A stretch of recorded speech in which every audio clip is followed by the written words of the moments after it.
welcome to today's episode. This is a real pleasure for me because I kind of get to go back to my beginning with infinite banking because I'm sitting here with a friend, with a mentor, the very person that was at the front of the room when I first was exposed to the idea of becoming your own banker. So, Brent Kesler, this is a real pleasure for me. I didn't even anticipate us being able to record something together today. So it's really cool for me. But let's do that. So I met you when you were already years into your journey of just using infinite banking yourself, but then also teaching folks like me from the front of a room what the whole thing was about. So if you would take us back to your beginning.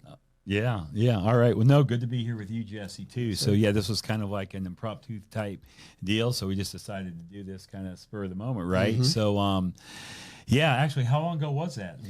I was thinking about that. 8 years. So it was 2015. Yeah. Yep. Okay. So almost 9 years now. Going on 9 years. 2024. That's exactly right. So.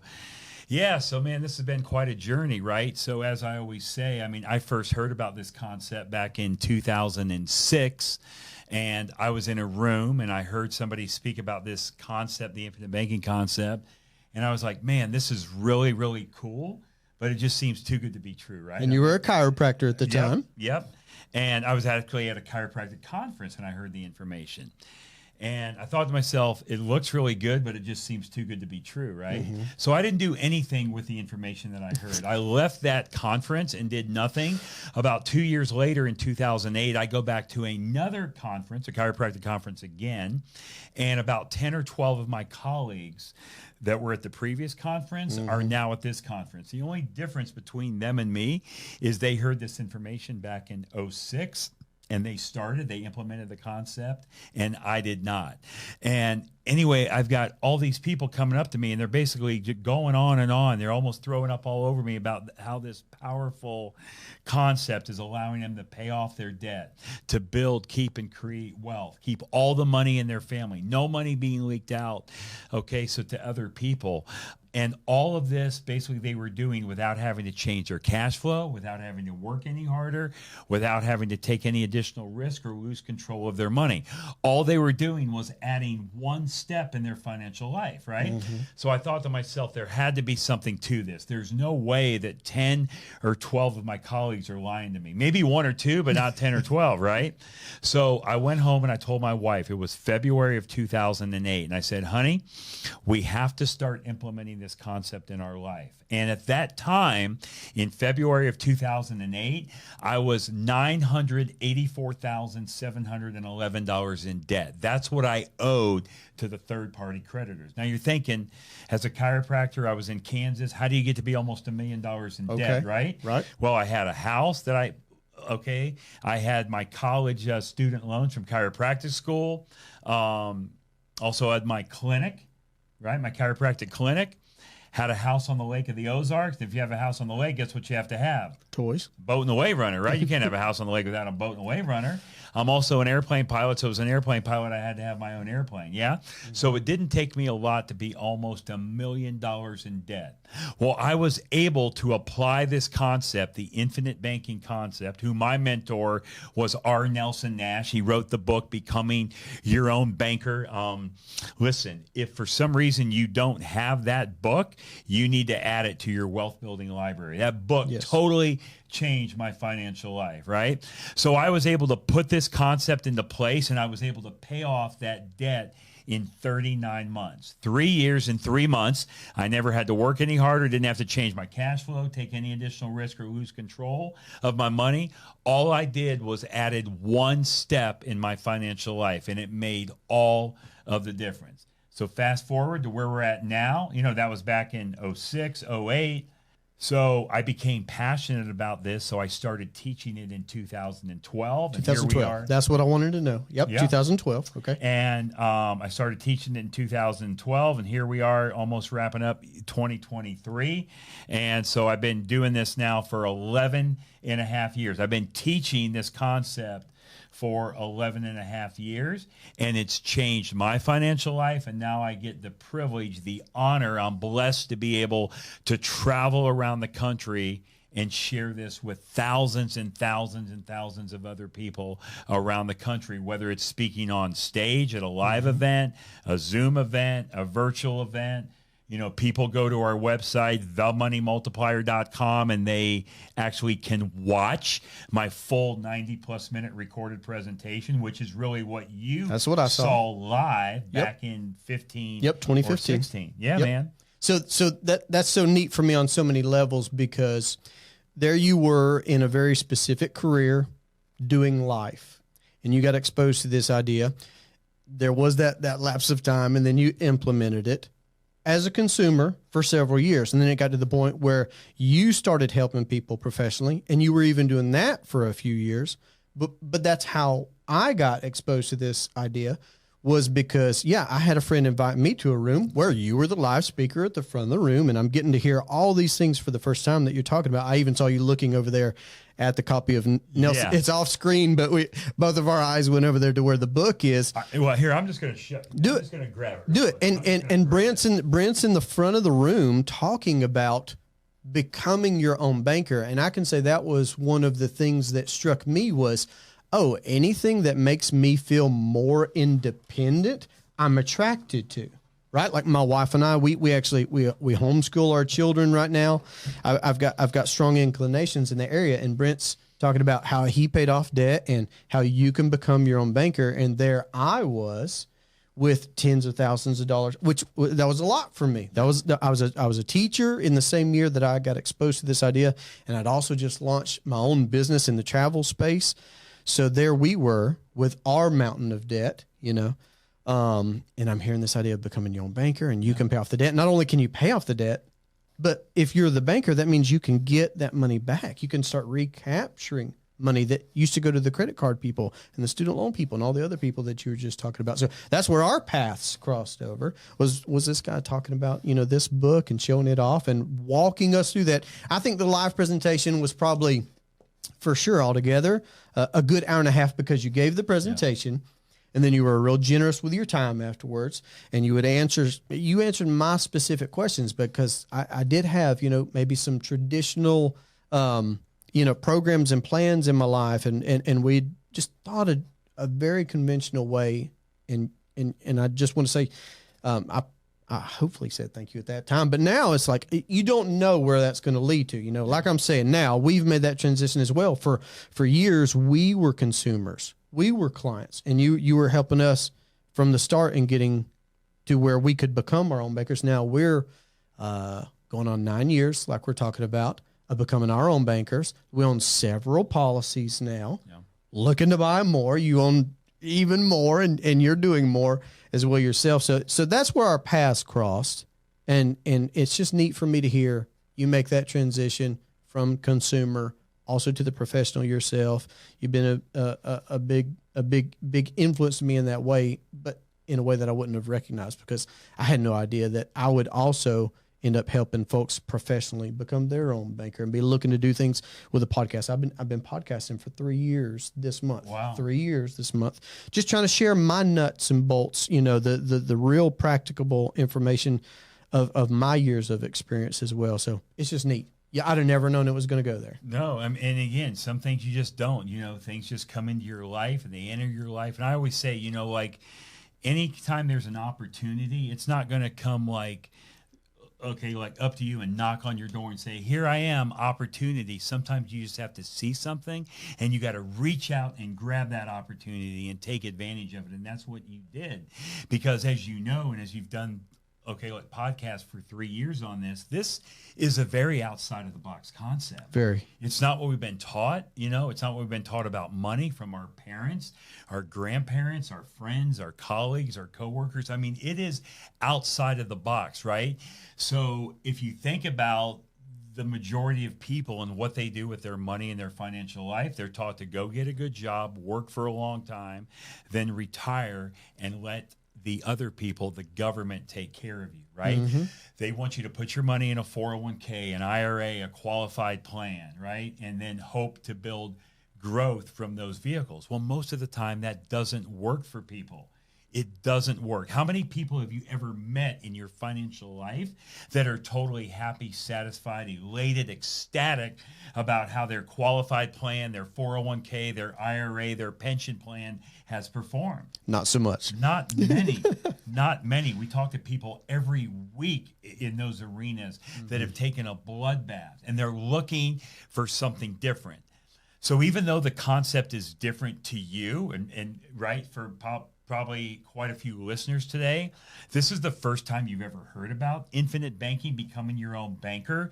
Well, the concept, again, okay, in this book, Becoming Your Own Banker, the guy that wrote it, R. Nelson Nash, he passed away back in 2019 at age 87. Even the concept of infinite banking has been around longer than he's been around. It's been around for over 200 years. Our tax code has only been here since 1913. If you go research the Rockefellers, the Rothschilds, the Morgans, the Stanleys, the Barclays, if you look and see how they built, kept, and created wealth, if you go do research on Walt Disney, how did Walt Disney build Disneyland? How did Ray Kroc fund McDonald's? How did Pampered Chef get started before Warren Buffett bought Pampered Chef? It was through this concept. So, however, nobody has ever showed us the tools, right? Our parents didn't teach us. As a matter of fact, after I learned this information in this book, I was mad at my parents. I was physically mad at my parents for not sharing me this information. But guess why they didn't share it with me? Did not know. They didn't know. My parents didn't know. My grandparents didn't know. They just did not know the information. But now that you have the knowledge, now that you know how the wealthy get rich and how they keep wealth in the family. And I heard you say earlier, with this concept, it allows you to pay for your cars, your houses. It allows you to pay for your student loans. It allows you to help pay for your taxes, your food, your travel, your entertainment. Remember what it says here. Unlock the infinite banking concept. So it's infinite. Everything. Every product or service that you buy, you should be running through this process and this concept first. Because when you do that, not only do you get the product and service that you're buying, but you also get all of that money back. You're recycling and you're recapturing all of that money. But the problem is with people out there teaching it, they make it so complicated that you don't even understand what in the hell is going on. That's actually one thing I love about what I heard from you in 2015 to now. Like, you're literally telling these folks the exact same things that I heard of. Hey, you could just add this one step. Don't have to change your cash flows. Don't have to take any additional risk. All these different. It's the exact same thing, because that's just the fundamentals of it. And I've thought about that before. This is the infinite banking concept. And yet when you sat us down in 2015, you started by giving us definitions of what money is. Oh. You know, and even the best, baseball players in the world, they still got spring camp. They still go back to the fundamentals. And I appreciate that, both the uniformity of what you've said all along, because it is about these fundamentals of money, where we store that, whether we can access it, are we guaranteed growth in different things or not, and when we're exposed to this new paradigm, which is becoming your own banker, it just completely changes things, but it's still based off of those fundamentals. So it's cool for me to now in this seat right here, not expecting to be in the studio together, hear you saying the same things that, clicked a light bulb on for me all those years ago. And it doesn't change. I've been traveling around the country since March of 2012 teaching this concept, and my presentation has not changed. I mean, maybe I modify something sure. the way I say it, but I speak from the heart. I don't ever rehearse. I don't ever prep or practice before I go up and give a talk. I just know the stuff that's going to come out because I know what I've done. I know how this has affected my own life. And the thing we were talking about policies earlier, as of now, and let's see, right now it's October of 2023. I have, I think, 27 or 28 of these policies. And I think we were talking earlier, I have one more that's in underwriting. Well, actually, it's out of underwriting. It's been approved. And I'm about to place that policy in force before the end of the month. So I buy a new policy once a year, every other year, and I'm going to continue to buy them, because the thing that happens, the more money that you keep in your life, because the thing you're doing with the policy is you're using the policies to basically fund everything you're doing in your life, where you're turning every liability into an asset, every depreciating asset into an appreciating asset. You're keeping control of that money. There's no money being leaked out. And when there's no money being leaked out to other people, that means there's more money that stays in your family. It's, again, okay, so like the audience, I just want you to imagine, just think if all you had to do, if all this concept did was allow you to keep everything that you made. Keep everything that you make. Because even though right now you think, well, I make money and I keep it. No, you don't. You don't keep that money. You have to send that money out to the car dealer, to the house payment guy. How comfortable is it here in Greenville, South Carolina, without any air conditioning in the middle of the summer? It's hot. So you have to pay your electric bill.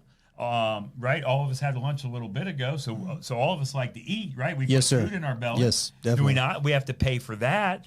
So how cool would it be, though, is all the money that comes in, you can keep control of that money and you can keep it in your family, and there's no money being leaked out to other people. So that means when you put gasoline in your car or food in your belly, or you pay the electric company or your house mortgage, your car payment, whatever it is, you go on a trip to Disneyland, not only do you give those people money for all those products and services, but now you have a concept, a system, and a process to recapture and recycle that money and keep it in your family. And I know a lot of the listeners are saying, what? There's no way you can do this. This is way too good to be true. I know that feeling. This was me in 2006. It was way too good to be true. I didn't believe it. And if you don't believe me, go research some of these people that I'm talking to you about. Go read a book by Robert Kiyosaki. A lot of people know this book, Robert Kiyosaki, called Rich Dad, Poor Dad. Sure. He also wrote a book called Second Chance. In that book, in Second Chance, this is exactly what Robert Kiyosaki talks about, is this concept that we teach. Robert Kiyosaki talks about it in his book. And a lot of you guys that have read that book, you read right through it. You don't really understand what it means, so you just move on because they make it too complicated to understand. Go check out a book by Tony Robbins called Money Master the Game.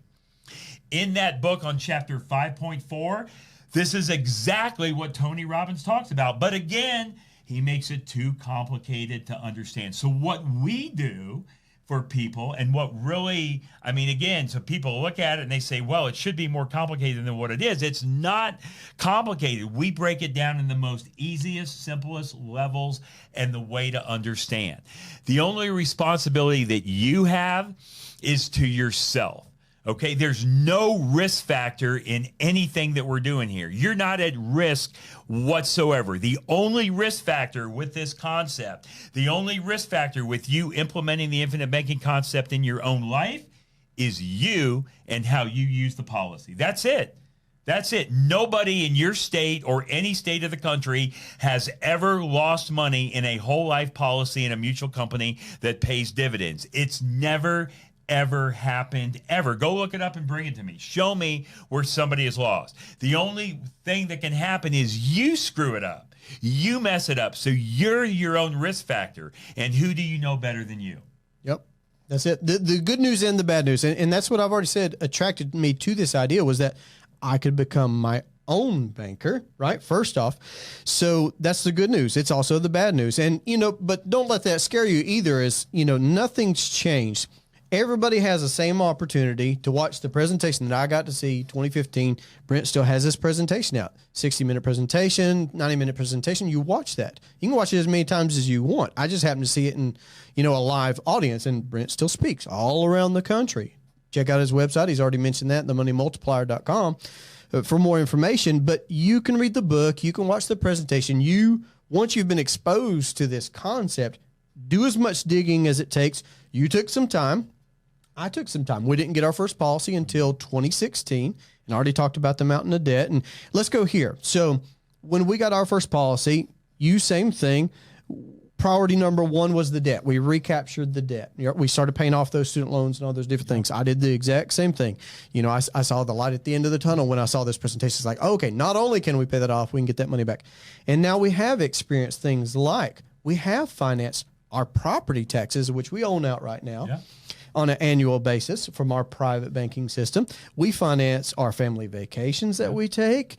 We've done all kinds of neat stuff. So maybe share some things that you've done, because you've described growing and scaling this private banking system of yours over the years. You started with one policy. I started with one policy, but we've grown and scaled over the years.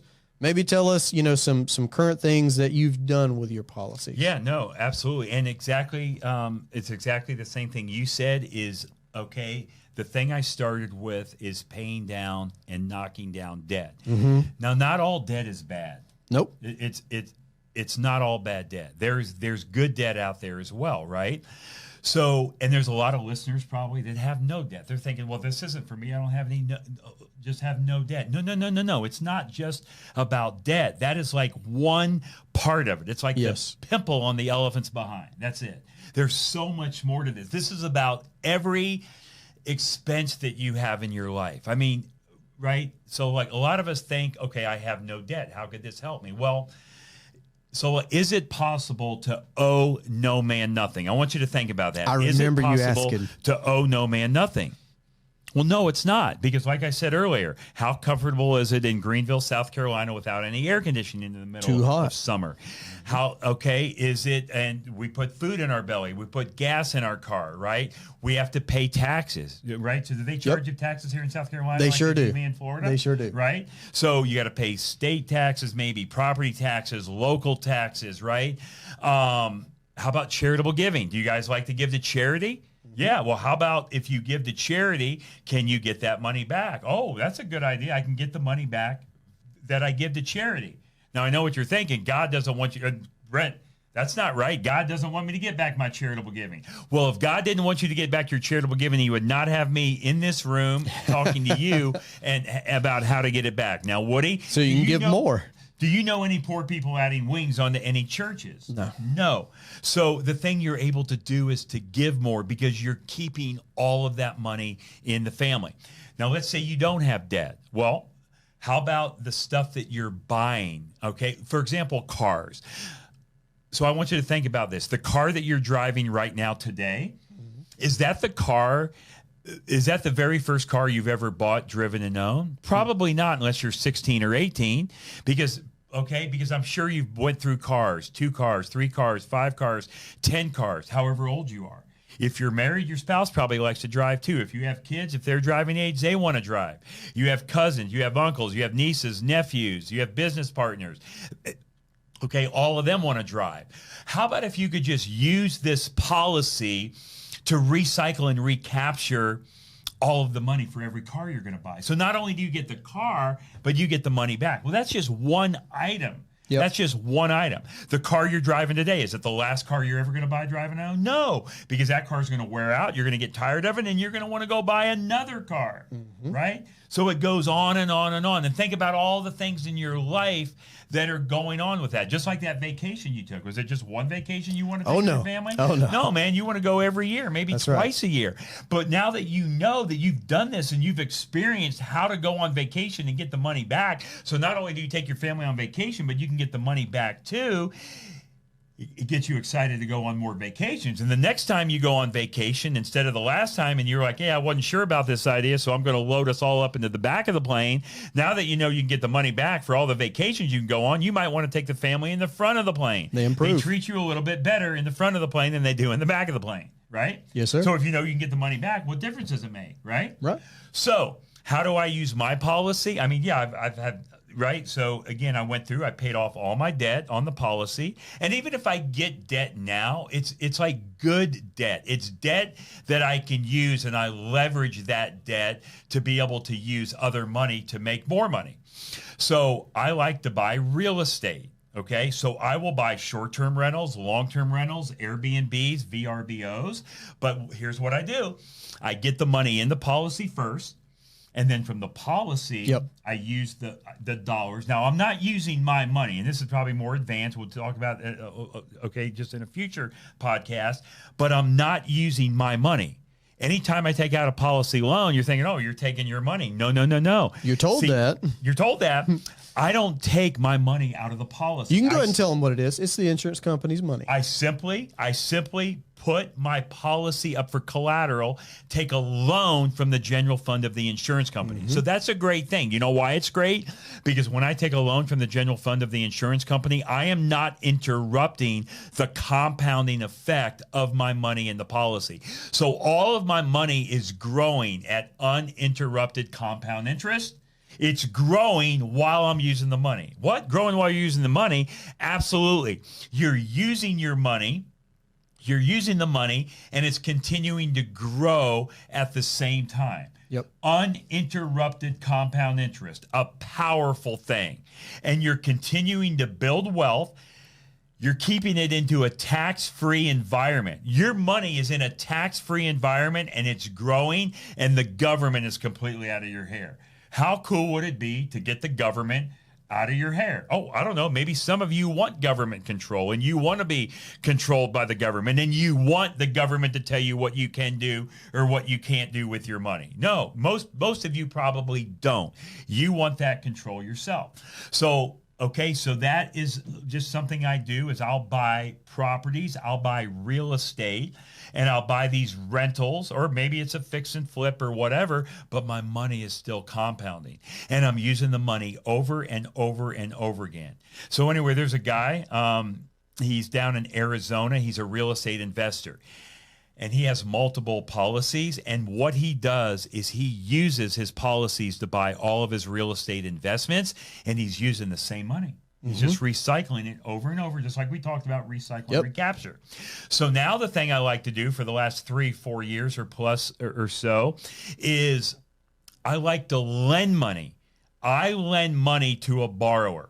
All right. There's lots of borrowers out there and they're looking for money to borrow. Now, I just won't loan you money off of you saying, hey, Brent, I promise to pay you back. Let me sign this little thing. No, I want some collateral on whatever I'm lending. So you got to have some skin in the game. Just like it's the same thing if you go buy a house, for example. That's just being a good banker. So they usually don't loan you 100% of value on the house, do they? No, you got to put something into the house. You have to have some equity in it. So I'll loan somebody money to buy a house. I'm in first position on the lien, just like a bank would be. If you go borrow money from a bank to buy a house, they're in first lien position. And if you don't make the monthly payments to the bank, what are they going to do? They're going to take it back. They're going to take it back, which is called foreclosure, right? Well, I'm no different. I'm just acting as the bank. That's all I'm doing. I will foreclose on the property if the borrower doesn't pay me back. So, because I'm not going to treat my money any different than the bank's money, and the borrower shouldn't treat, my money any different than the bank's money, right? Correct. So, again, all the money, though, is still in the policy. So I'm able to make a loan to somebody. So not only do I make the interest on the loan, okay, I make the interest on the loan that the borrower is paying me, the lender, but guess what? Remember what I just said? The money never leaves the policy. Compound. So I'm making interest on that money more than one time. The more times you can make money on your money, the better it is. So just like I said earlier, what if all you did through this concept, don't worry about lending money and doing this and buying real estate. Maybe that's not your game. But if you could just keep what you already make, if just keep what you have.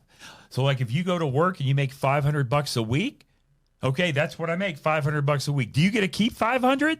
No, because you got to pay stuff out of that 500, all the debts and expenses and the bills and the food, travel, entertainment, taxes, whatever, right? You don't get to keep that. What if you could just keep what was coming in and you were in total control of that and there was no money being leaked out to anybody else? It is a closed system.